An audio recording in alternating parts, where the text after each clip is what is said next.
The other Yep. thing with apartments is that there is that potential because it's that sort of stepping, if you are looking at the stepping stone strategy, right? Then there is potential, depending on your own future income capacity or potential, is the potential to keep that property as an investment when you upgrade. So it might be that the first property you buy, you don't intend to sell. And obviously, you do need to get good advice from an accountant if you're going to, Mm. and a mortgage broker in terms of structuring if you're going to do this. But that is more of an option than it would be if you were to buy a house first. Do you mean because, okay, let's just pull that apart a little bit, because I think there's some underlying things there, some assumptions there that we need to sort of tease out a little bit.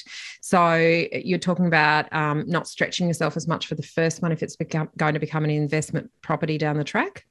Well, I mean, so some people, for instance, are on the beginning of their career trajectory, try saying that fast, and they know, or they're single and they know that, they'd like to couple up at one point, or they know that with whatever they're doing for a job, like a doctor's a classic example, right? A doctor starts off in pretty low income compared Mm. to what they will ultimately earn. And once they specialize, they know they're going to be earning big bucks, right? So, I mean, this is one extreme, of course. And so, therefore, early on, they still want to be in the property market. They still want to buy something, but they do know that they will be able to afford quite a lot better down the track. So, they might buy an apartment that suits them now with a view to keeping that and holding that as an investment property down the track when they upgrade, rather than having to sell it to upgrade where Mm. most people would. So apartment does give a little bit more flexibility on that score, because apartments, I think, from an investment point of view, in terms of managing that as a building, as a property, you've got two extra layers of management, or sorry, one extra layer of management. You have a property manager and a strata manager looking after your investment for you.